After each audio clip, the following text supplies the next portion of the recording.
Magandang gabi po uli mga kababayan, mga ka-DDS sa Luzon, Visayas at Mindanao, no? At sa ating mga OFW at seafarers sa iba't ibang mga bansa at yung mga kababayan natin na permanent residents na ng mga bansang tinutuluyan nila.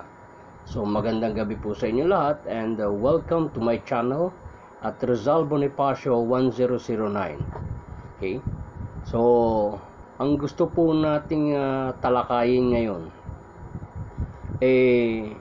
itong inilabas na report ng Bureau of Treasury patungkol doon sa ating national debt, no? O yung utang, pambansang utang ng Pilipinas na umaabot na po, no, ng 16.09 trillion pesos as of November 2024.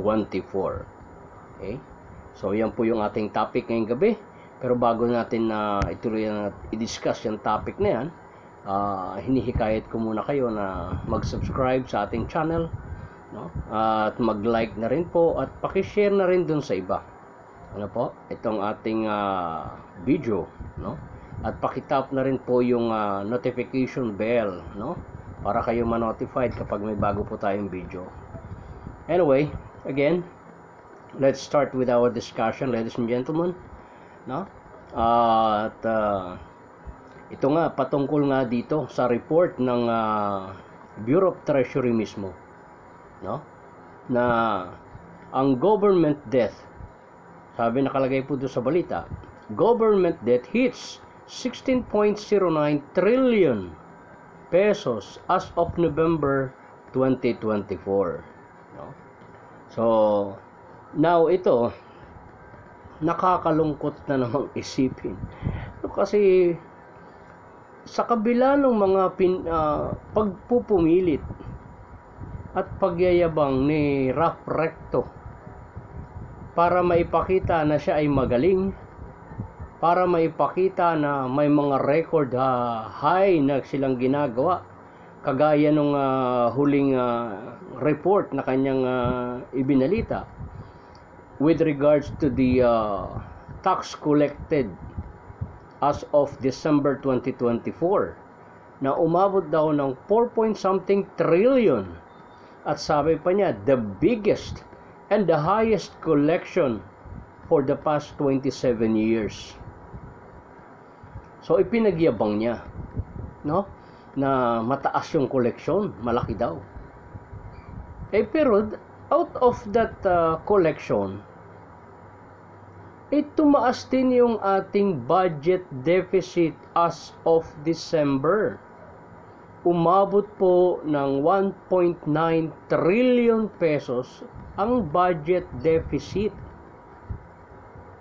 So, contrary doon sa ginagawang pagyayabang nito ni Ralph Recto para pabanguhin itong administrasyon ni Bobong Marcos, lumalabas yung mga katotohanan na sadya ang ating ekonomiya ay lugmok na lugmok.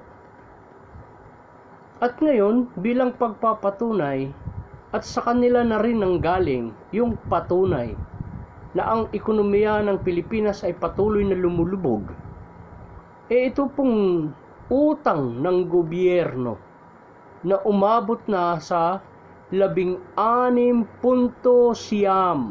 no, na trilyong piso or 16.09 trillion pesos. So hindi sinabi ni Ralph Recto na ito ay record high for the past 27 years. So bakit iba yung parang walang dialogue tayong narinig na pagyayabang at pagmamalaki mula dito kay Pahirap Recto, no? So ito po mga kababayan, maliwanag na kaya tumaas ang ating utang at umabot sa ganitong kalaking halaga ay dahil doon sa labis na paggastos ng gobyerno, no? na ito yung sinasabi natin at yung paliwanag natin patungkol doon sa budget deficit. Na ang dahilan bakit nagkakaroon ng budget deficit ay mas malaki yung ginagastos kesa doon sa nakukolekta. So kahit magyabang pa ng sandamukal na ulit itong si Pahirap Recto para pabanguhin itong si Bobong Marcos at itong sila Tambaluslos, yung kanilang mga ginagawa sa gobyerno, doon pa rin babagsak sa pagkakalugmok ng ating ekonomiya. At itong mga datos na lumalabas, kagaya nito yung yung budget deficit, plus ito ngayong bago, yung utang ng Pilipinas na 16.09 trillion, patunay po ito na yung mga kayabangan nila baliwala. Pinaiikot lang nila ang taong bayan. Gusto lang pahangain nito ni Pahirap Recto tayong mga mamamayan na mataas ang koleksyon. Pero ang katotohanan, dapa ang ating ekonomiya. Kulang ang kita, mas malaki ang gastos. So again, kagaya ng ating ipinapaliwanag na doon sa TikTok live natin ng madalas, yung paggastos ng malaki, ito po ay sanhi ng kakulangan ng ayuda ng gobyerno, hindi sa tao, kung hindi ayuda doon sa mga ahensya ng gobyerno na sana nagbibigay ng mga serbisyo publiko, mga serbisyong pang-trabaho sa Department of Labor. So dapat nagki-create ng jobs itong gobyernong ito. Pero bakit wala? Yan po ay dahil doon sa takot ng mga foreign direct investors na pumasok at mag-invest sa Pilipinas. Hindi lamang dahil sa kalagayang politikal na tayo sabi nga natin, hindi stable ang ating politika. Dahil ang mga major reasons bakit ayaw pumasok ng mga foreign investors sa Pilipinas, ang number one corruption. So batid na nila na mula sa administrasyon hanggang sa dalawang kapulungan, talaga naman pong nababalot ng korupsyon. At bukod pa dyan, yung sobrang taas ng singil sa kuryente. Ito po yung mga major factors na very common and very usual na kinukonsider ng mga investors if they wish to invest in a country like the Philippines. Yung labor po kasi, madali pong hagurin yan. Kaya lang, ang problema nga ay yung corruption. That is the number one problem in the Philippines. And that is the number one reason why those foreign investors hesitate to invest in the Philippines, and instead they invest in our neighboring countries like Vietnam, and Malaysia, Thailand, and Singapore. So diyan sila kasi nakikita po nila matitino ang mga tao sa gobyerno. Matino ang gobyerno ng mga bansa na yan. Sa atin, abnormal. Nakapokus sa korupsyon, nakapokus sa paninira sa mga kalaban sa politika. So kaya po napapabayaan yung pag-angat ng ating ekonomiya. At yan po mapapatunayan natin dito sa budget. Kagaya nitong katatapos lang nitong 2025 General Appropriation Act kitang-kita po natin dyan kung paano nila sinadyang ilugmok lalo, no, yung ating ekonomiya. Dahil yung mga pangunahing ahensya ng gobyerno na dapat nga sabi natin ay makapagbigay ng magandang serbisyo sa atin, makapag-create ng hanap buhay para sa mga mamamayan, no, binabawasan nila ng budget at isinasali o inililipat doon sa pagbibigay ng ayuda. So nakapokus po yung ating gobyerno sa politika, no? Na itong budget ng 2025 malinaw po ito. Nakapokus po sa eleksyon. Yung budget natin doon inilaan, no, sa pamamahagi ng mga komisyon sa mga kongresistang kaalyado nila at doon sa pamimigay ng ayuda bilang pambili ng boto. So doon nakapokus yung ating gobyerno. Tulad nung sabi nga natin, yung agriculture na dapat makapag-produce ng mas maraming produkto like yung bigas na siya nating staple food na mas kailangan ng mga Pilipino, wala. Kulang tayo sa produksyon. No? At itong kakulangan natin sa produksyon sa lahat ng sektor, no, ng lipunan natin, no, wala tayong produksyon sa labor o yung labor production. So kailangan po kasi mas maraming manggagawa. Kung marami pong gagawin, maraming kinakailangan gumawa. Dahil wala nga tayong mga trabaho, walang ma-create na mga magagandang hanap buhay, itong administrasyon ni Bobong Marcos, mataas po at marami sa ating mga kababayan ang walang hanap buhay. At ang ginagawa nilang solusyon very superficial, itong pagbibigay ng ayuda, na parang ini-encourage nila yung ating mga kababayan na wag na kayo maghanap buhay. Ipaubaya nyo sa amin ang pagbibigay ng ayuda sa inyo. Basta iboto nyo lang kami. So yun yung kanilang concentration. At ang isang dahilan, sinasabi pa natin, bakit tumataas yung gastos ng Pilipinas? Dahil nga doon sa kakulangan ng produksyon. Yung mga pangangailangan ng mga Pilipino o nating mga mamamayan na pwede namang i-produce dito, hindi po na-produce kasi wala pong budget. Kulang sa budget. Yung mga ahensya na naka-design for economic production, binabawasan ng budget para ilagay sa ayuda.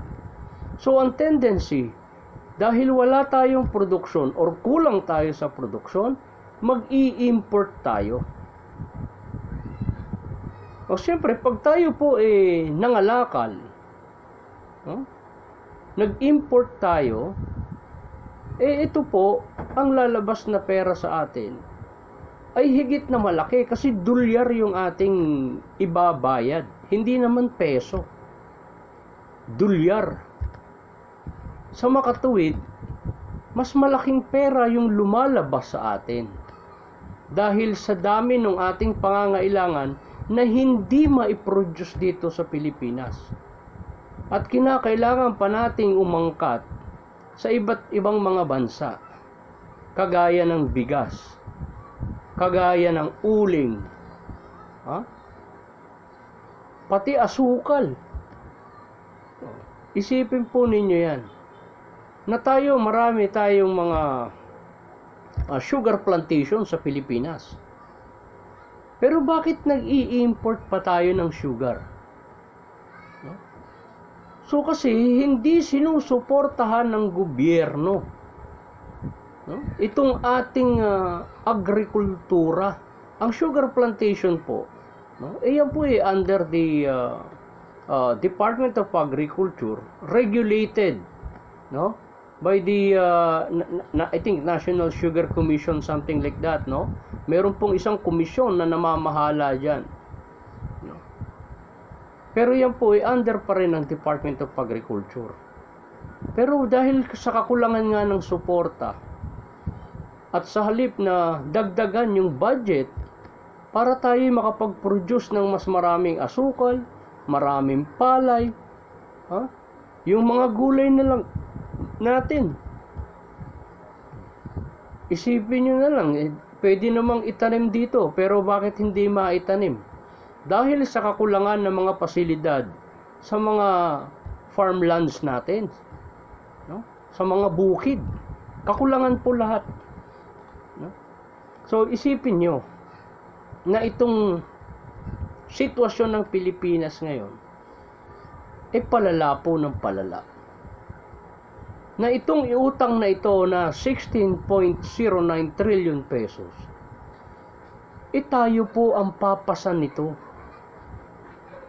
Samantalang sila, yung ibang inutang nila, nakabahagi dito sa 16.09 trillion, pinakinabangan na.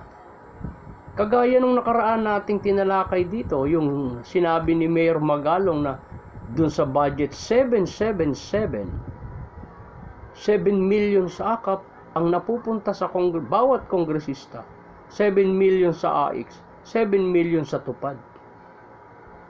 Yung malaking bahagi nung inuutang natin, dyan po napupunta sa kanila, sa korupsyon.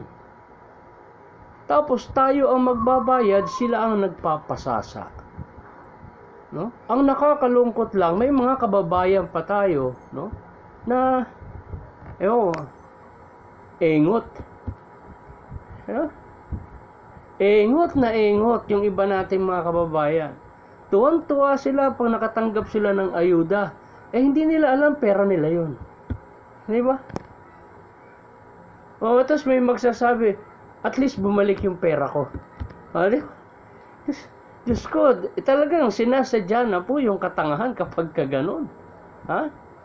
Tapos tatanaw pa ng utang na loob yung ating ibang mga nakatatanggap nitong mga ayuda. Bilib na bilib sa mga congressman natin. Di ba?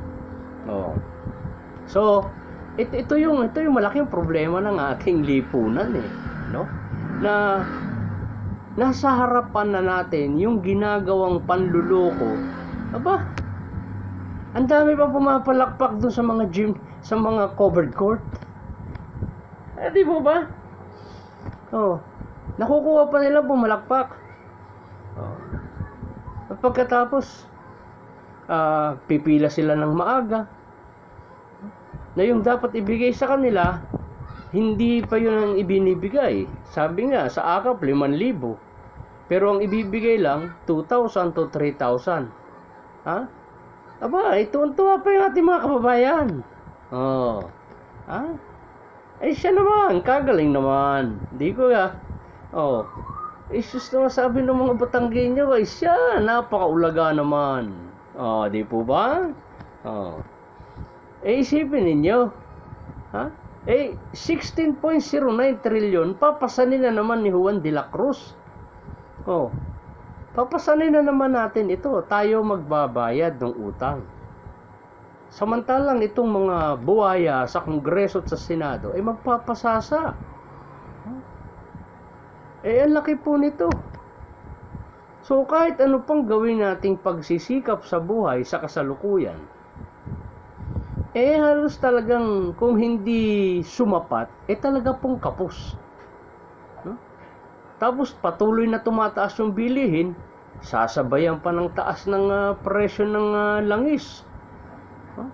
So nagpapatong-patong po yung mga pasanin ni Juan de la Cruz.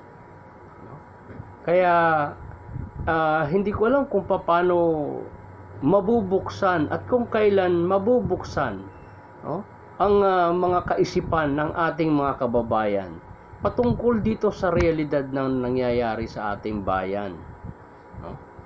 Pero sabi nga, ang mga Pilipino kahit may problema, nakukuha pa rin tumawa.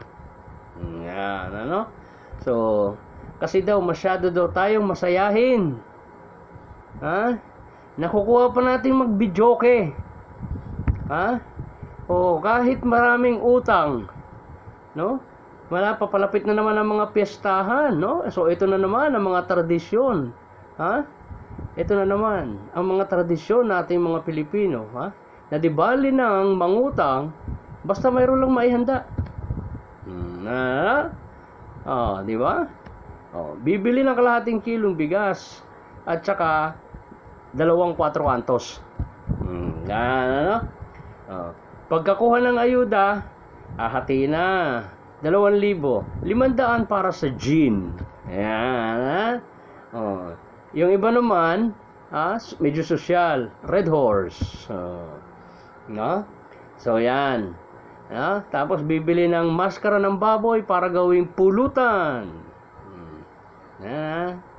So, pagkatapos, pagkausap mo na patungkol dito sa mga suliranin natin sa bansa, parang napakagaling. Sa akin nga, maraming gusto makipagdebate. Nakikipagdebate. Kahit kung anong mga sinasabi nila para lang lumaban tayo sa debate. Pero hindi po natin pinapatulan. Bakit? May kasabihan kasi tayo at ako'y naniniwala, no? Doon sa kasabihan na kung pumatol sa tanga, mas tanga. Yan. Kaya tayo po ay nananatiling dito na lang, magtsatsaga na lang ako magsalita mag-isa, no? At magpapaliwanag sa inyo kaysa pumatol tayo sa tanga. No? Yan. Kasi katulad yan, nakarinig lang ng mga kwento nitong mga buhaya, paniwala na agad. Ay, kainaman naman. Ano po, no?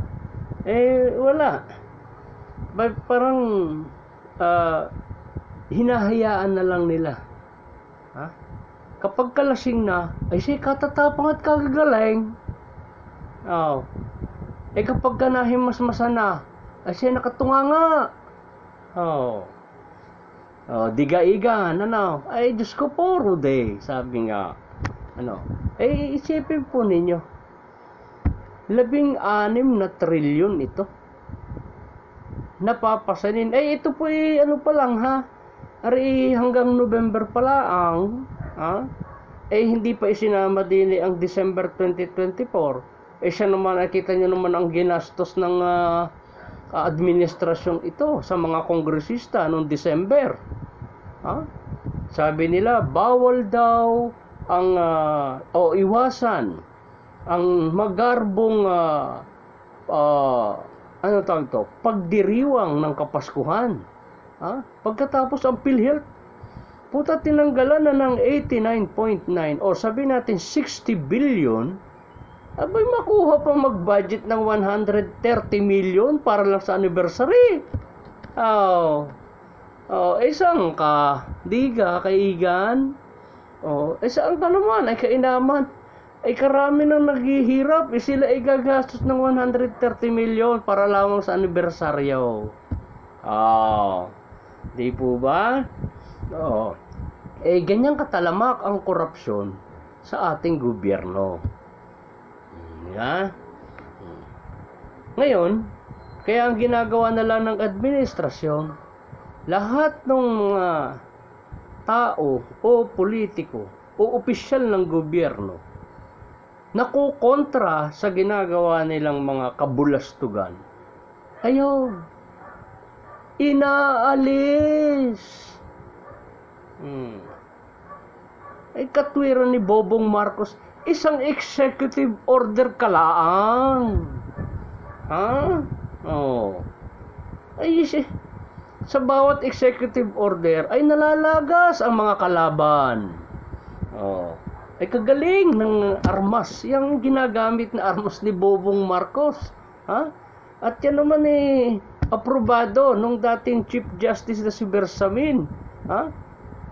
Na ipinagpalit ang karunungan sa katangahan. Santissima Trinidad, are naman. Napakahirap itong kalagayan po natin, mga kaibigan. Itong dinadanas natin, kung gaano tayo naghirap noong 2024, masigit po tayo maghihirap ngayong 2025. Dahil dun sa lantarang pagnanakaw sa pamamagitan ng ayuda, no? Doon sa budget ng 2025. Yan. Kaya anong mangyayari sa atin? Aba, tayo maghihintay na lang revolusyon na ka. Ha? Parang gusto tayo magkapatayan na lang Ano pa? Itong sitwasyon natin na ito, lalo ngayon. Iyang nababantang rally na iyan. Isipin niyo, pabago-bago na ang utak ng ating mga politiko. Pabago-bago po ang utak ng ating mga politiko. Isipin ninyo, yung balita kanina, yung Young Guns. Siguro alam nyo na yung Young Guns na yan, ano? Ito yung mga lalaki at babae, Andiyan dyan si Kapampam Zamora, O yung mga Bisaya, alam kung ano ibig sabihin ng pampam, Si Pampam Pamela, si Pampam Zamora, itong kinatawan ng shoot muna bago dribble party list na si Mig Nograles. Di ba? Sino pa? Itong kinatawan na yung isang pulpul na abogado na kinatawan ng One Kamote Rider party list na si Rods Gutierrez. At yung isang kongresista na nagpasalamat dahil hindi siya na ihanda nung Pasko at Bagong Taon, si Asidre. Di po ba? Ay siya ngayon. Alam nyo po ba na yung mga abay dumidistansya na po. Dumidistansya doon sa ika-4 na impeachment complaints. Ano kayang nakain ng mga Young Guns na rin ng Pasko at Bagong Taon at biglang naatras? Siya naman. Hindi kaya nagsipagtairang mga dahil sa dami ng nilamon. Ano po? Mukhang na-dehydrate ng katatay. Isipin nyo, yan po dumidistansya po sila. Naggawa pa sila ng anong tawag nito? Press con. Nagpa-press con ang mga Young Guns para lang sabihin na dumidistansya sila sa fourth impeachment. Di ba? So makikita natin, habang papalapit ang araw ng eleksyon, marami na pong mga kongresista, yung mga buwaya at bayawak kinakabog ang dibdib. Lalo ang mga party list na kinakabahan at mawawalan ng boto sa Mindanao at Bisaya. Mukhang kukontratahin na lang nila si Hani Lacuna para sila nangahakot ng basura ng Manila. Okay, inaano natin to, mga kababayan, sabi nga natin, itong utang na malaki na ito, malaking porsyon na punta sa kanila. So pagkatapos ngayon, gusto nilang kumambyo. So nakikiramdam sila ng nakikiramdam. Samantalang ito ng mga administrasyon, nag-iisip kung ano naman ang susunod na hakbang, para masiguro naman nila yung kanilang pagkakapanalo sa 2025 election, yung kanilang mga bayawak, yung kanilang mga aso, yung kanilang mga tuta. So kaya nga nagpatawag na ng maagang meeting. Parang acquaintance party yung ginawa dyan sa Malacanang. Na kung saan invited ang COMELEC chairman na si George Erwin Garcia. Binigyan siya ng special treatment. Di po ba? Buti wala si Willie Rebillame doon. Kung nagkataon, baka namigay ng jacket yun So yan po maliwanag dinadaan natin sa mga ganitong klase yung biro-biro. Pero seryoso po tayo doon sa malaking utang na yan. Yan po ay as of November. Ngayon, kung isasama po natin yung December, as per estimate, kung gagastos uli sila ng another, sabihin natin, 5 billion, o sabihin natin kung ilang billion, hundreds of billion naman, for 1 month, dahil nga doon sa mga ibinigay ng mga pamasko, yung ibinigay ng mga bonus sa mga buhaya, sa mga aso at sa mga tuta, malamang aabot po yung ating budget o yung utang ng gobyerno as of December na nasa mga 16.2, no? 16.2. So, ito kasi yung estimate nila, di po ba? Hindi nyo napapansin? Prior, nung aking diniscuss ito sa TikTok Live, no? I think last year po ito, mga 5 months before, no? O 5 months ago or 6 months ago, no? Binanggit na po natin yan na yung utang ng Pilipinas, no? Ay aabot po ng 16.2. So estimated na nila.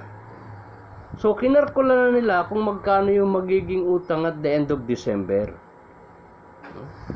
Kasi hanggang 2028, kung matatandaan po ninyo yan, yung ating mga followers sa TikTok Live, kung matatandaan po ninyo, na-estimate na yan at pinag-usapan na natin na hanggang December ng 2028, aabot po yung utang ng Pilipinas, no, sa from 20 trillion to 25 trillion. So kaya ngayon pa lang po, inaatado na nila. So 16.2 ngayon, ang estimate ni Pahirap Recto by 2025, this December at end of the year 2025, papasok na po yung 17.32 trillion na utang naman, no? So ganyan kagaling si Recto. At talaga naman ang kanyang expertise kung paano makagawa ng pera diba? Ay kawawa naman ang mga Batanggenyo. Ay siya ang mga Recto ay nagtatampisaw sa pera, samantalang ang mga Batanggenyo naman, ang kalsada naman ay nagkagiba-giba na. Kaya sigurado namimigay na ngayon, nag-uumpisa nang magbigay ng mga akap-akap ay ang mga pamilya ni Recto. Ay baka hindi lang akap, ay baka sila may bagong programa doon, ang tawag naman ay halik. Yan, So hindi natin alam, may estimated kagaling magkalkula ng ni Recto talaga. Yan ang expertise niya talaga kung paano gumawa ng pera, no? Tapos hindi siya magpapaliwanag. Ang ipapaliwanag lang niya kung paano naging maganda yung kanyang koleksyon. Pero yung mga pangit at yung mga kumukontrang bagay pero lumalabas pa rin, hindi ayaw niyang manggaling sa bibig niya dahil ayaw niyang maging ulaga. Siya na may pagtatawanan ng kanyang mga kababayan sadya naman, ano po. So kaya mga kababayan, mga ka-DDS, no? Sinasabi ko madalas, maging mapanuri tayo palagi, no? So dapat itong mga ganitong klase ng sitwasyon o itong klase ng ganitong mga nangyayari sa gobyerno, dapat po ito nating inaalam, no? Inaalam natin at inaaral natin, no? Dahil dito natin makikita kung saan patungo yung ating kabuhayan, no? Dito sa Pilipinas. Makikita rin natin kung ano yung magiging kahihinatnan ng ekonomiya ng ating bansa.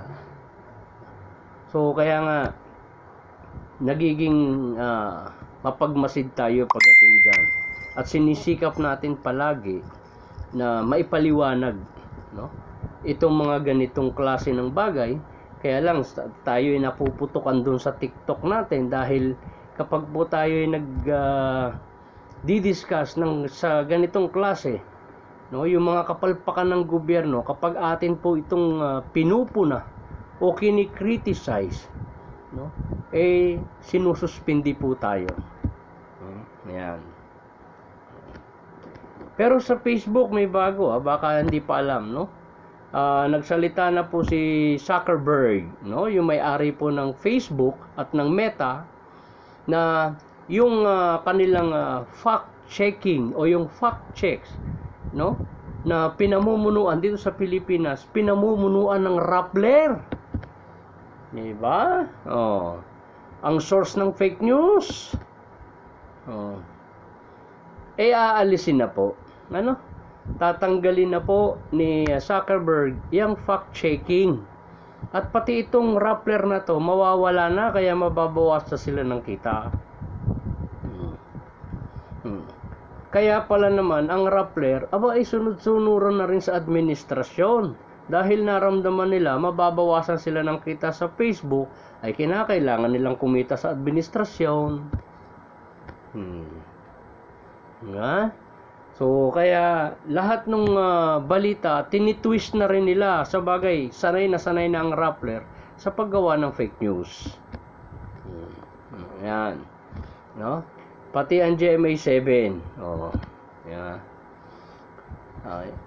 Wala talagang ganun, no? Sabi nga si Zuckerberg, aalisin niya na lahat 'yan at gagawin na pong liberal, no? Ibabalik yung dating pagiging liberated, yung liberated concept ng Facebook. Dahil doon, ito po kaya nag-react si Zuckerberg ng ganyan, dahil dito sa pagkakapanalo ni President Donald Trump. Ina-anticipate niya na uupo si Donald Trump by January 28 this year. Uupo na po siya. Yan ang una niyang first day in office, no? So in-anticipate na ni Zuckerberg dahil naging bahagi ang Facebook sa paninira kay Donald Trump. So sa takot niya na mawalan siya ng hanap buhay at maubos yung kanyang bilyon-bilyon kapag siya binigyan ng sanksyon ni Donald Trump, igagalang na raw niya ang freedom of expression. Yan, no?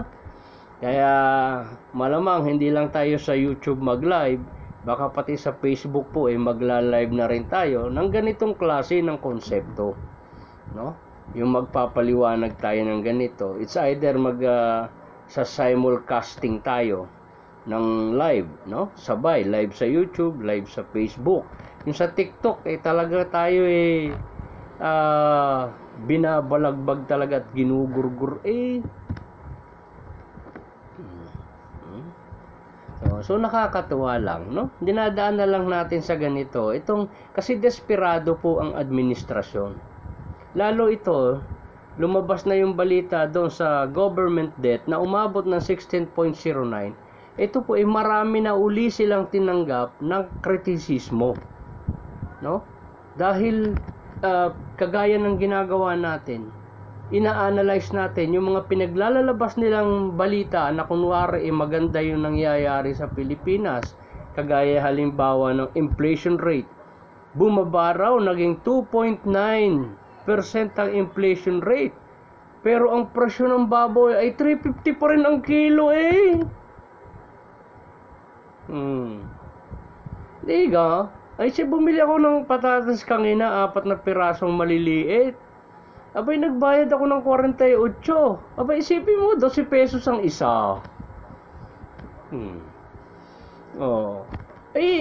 Hindi natin alam kung saan kinukuha nitong nagre-report ng inflation rate, no?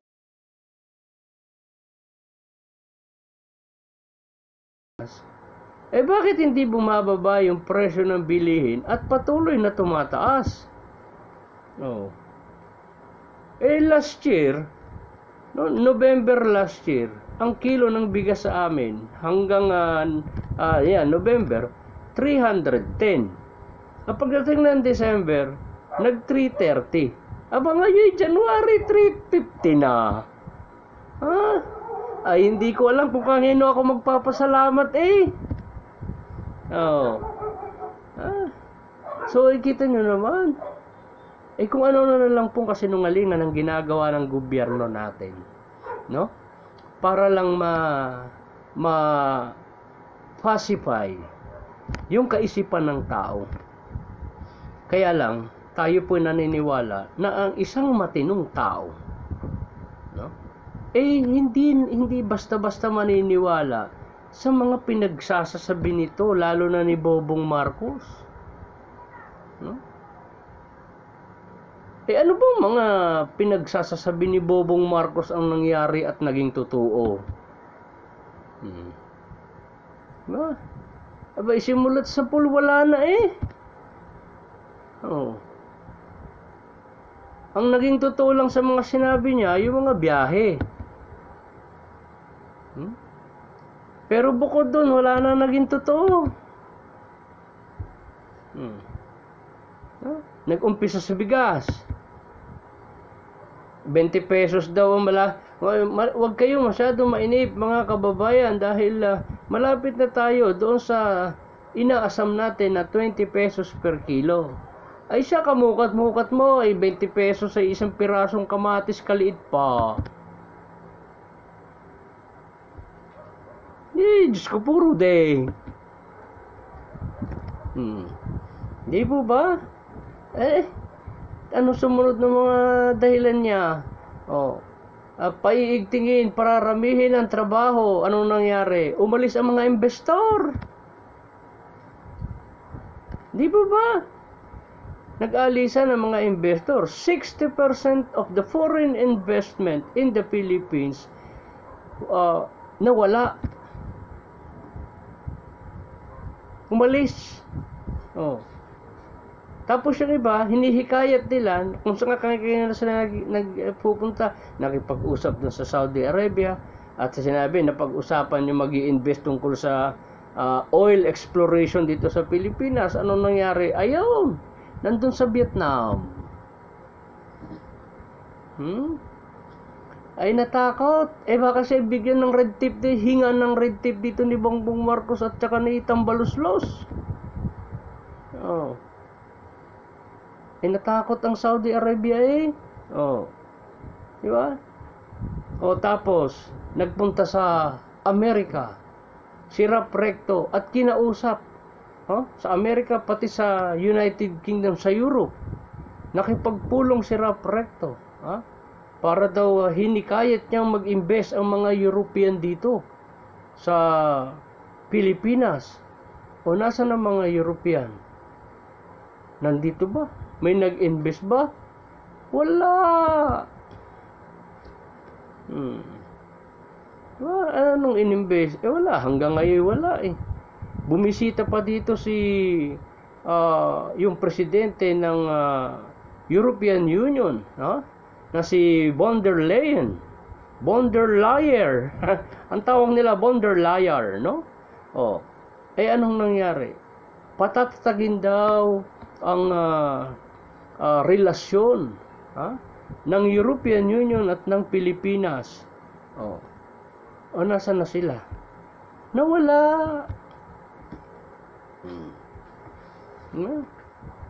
Ay tayo inuuto dahil alam nila uto-uto yung ating Pangulo. So, ito realidad po ito eh. Nasa, di ba, sa anong sabi dun sa kanta?